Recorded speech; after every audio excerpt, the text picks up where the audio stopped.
Les amis, l'heure est grave. Suite à ma vidéo sur François Asselineau, les trolls de l'UPR m'ont attaqué en bloc et en nombre. Et cela a provoqué chez moi une immense tristesse. Excusez-moi.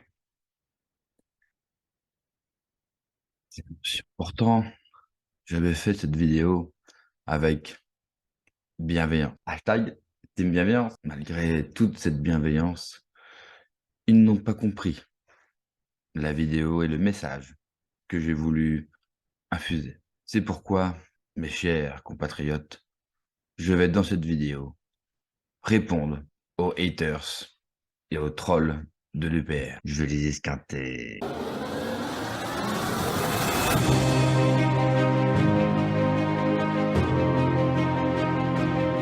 Et donc, suite à ma vidéo sur François Asselineau, j'ai reçu pas mal de commentaires des fans, des super fans de François Asselineau. En fait, je m'attendais à avoir des, commentaires assez négatifs, voire parfois, agressifs, hein. J'ai reçu, plusieurs messages privés. En fait, cela démontre 2 choses. Premièrement, je pense sincèrement, pour ceux qui ont vu, la vidéo, que la vidéo n'était pas agressive. À aucun moment, j'ai insulté ou méprisé François Asselineau, bien au contraire.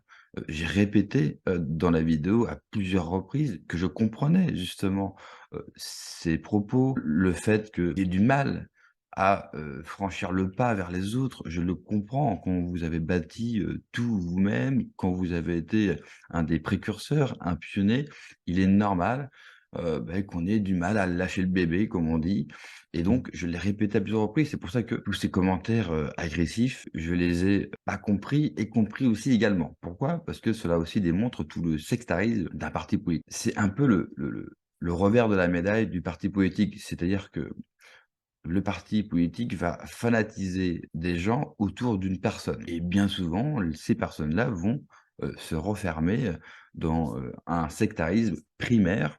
On peut le voir avec Éric Zemmour, donc vous avez tous les Zemmouriens, qui, toute la journée, nuit et jour, sur Twitter ou sur tous les réseaux, sociaux possibles, vont chanter, écrire à la gloire, d'Éric Zemmour. Alors que, si vous regardez et analysez vraiment son programme, eh bien, vous vous rendez compte que c'est un programme libéral, rien de plus. En plus, moi, je vous fais, un pari, si vous connaissez quelqu'un qui est pro Zemmour, demandez-lui ou si parmi vous, vous êtes, pro Zemmour, entre parenthèses, c'est votre droit, hein, aucune critique, là-dessus. Je suis persuadé que vous ne connaissez même pas tout son programme. Je pense que la plupart du temps, ils vont vous répondre: «Rémigration». C'est juste pour dire que, le fanatisme autour d'une personne va occulter toute, capacité à penser par soi-même. Et là, c'est effectivement le cas avec, l'UPR. Alors, c'est un phénomène très connu. On sait que les pros Asselineau sont, très agressifs sur les réseaux sociaux. Ils l'ont été bien plus il y a 2, 3 ans, même encore plus longtemps, où ils harcelaient, par exemple, toutes les radios, toutes les télévisions de mails, de lettres, d'appels, téléphoniques pour que François Asselineau passe dans les médias.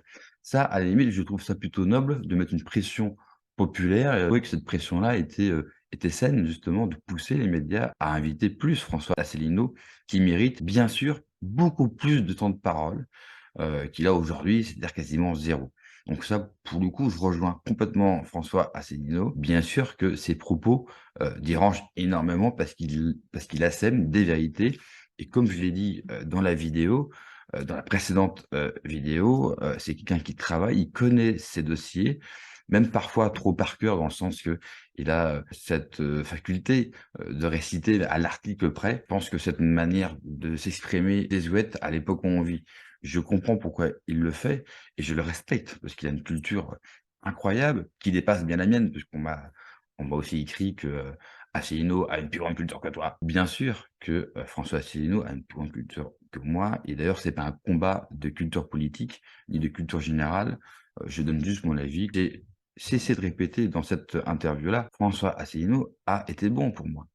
Ce qui est juste dommage, c'est ce sectarisme à s'enfermer sans cesse sur lui-même. Si ça porterait ses fruits, par exemple, eh bien, il n'y aurait pas grand-chose à redire. Le problème, c'est que l'EPR a perdu près de la moitié de ses adhérents.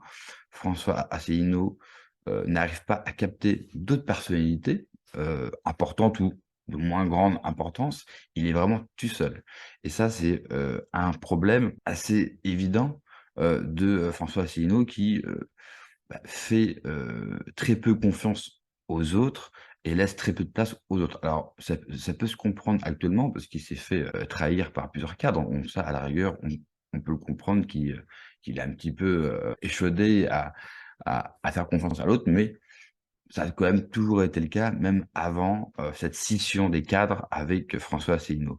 Donc, fan de François Asselineau, adhérent de l'UPR, vraiment je n'ai rien, contre lui. Pas la peine de m'envoyer plein de messages. Si vous voulez le faire, envoyez-moi. Sincèrement, ça ne sert à rien, je ne suis pas contre lui. Je regarde toutes les différentes vidéos qu'il peut sortir. Je prends plaisir à écouter François Asselineau. C'est quelqu'un que je suis depuis très longtemps, depuis le début d'ailleurs. Donc vraiment, je n'ai rien contre lui. Moi, juste que ce que je disais à la fin de la vidéo, je disais que les gens ne comprennent pas comment nos leaders ne sont pas tous ensemble pour pousser vers la même cause commune, parce que finalement, ils sont tous habités par le sort de la France. Donc, c'est vrai que à un moment donné, peut-être, au vu de l'état de la France qui est catastrophique, nous sommes au bord de l'abysse, je pense qu'il serait bien de mettre tous les égos de côté, même si je sais que il y a d'autres paramètres, bien évidemment, qui rentrent en jeu. Je pense que pour la base, pour les adhérents, pour tout le monde, il serait vraiment judicieux que, tous nos leaders, tous nos chefs, toutes les personnes importantes dans le souverainisme français, peu importe qu'ils soient de gauche ou de droite, même si cette notion-là, heu, m'importe peu, finalement et a pour moi personnellement aucun sens, eh bien, j'invite vraiment au pacifisme, à la bienveillance. Donc calmez-vous, je n'ai rien contre votre chef, bien au contraire et je continuerai à analyser et à décrypter toutes ces sorties, médiatiques et même pour vous dire franchement, si je dois inviter une personnalité sur ma chaîne, eh bien François Asselineau, j'aurais grand plaisir, à l'inviter sur la chaîne parce que ça fait partie de ces gens-là avec qui j'aimerais, parler, avec qui j'aimerais rencontrer. En plus, nous partageons une passion commune, une passion pour le Japon, donc j'aurais beaucoup de choses à dire et à discuter avec lui. Donc voici, c'était, mon droit de réponse, hein. Quelque part, je fais ce que je veux. Je ne suis pas un grand démocrate. Je voulais répondre pour apaiser un peu les choses. En tout cas, pour ceux qui ont regardé la vidéo et pour tous les autres commentaires positifs, merci, ça a plu justement. Donc je continuerai à faire ce genre de format, car comme je le répète, les interviews, je vais, arrêter. Et d'ailleurs, je ferai une vidéo pour expliquer pourquoi, parce qu'il y a plusieurs raisons bien précises. En tout cas, moi, je vous souhaite une belle soirée et je vous dis à demain pour une prochaine vidéo. Ciao.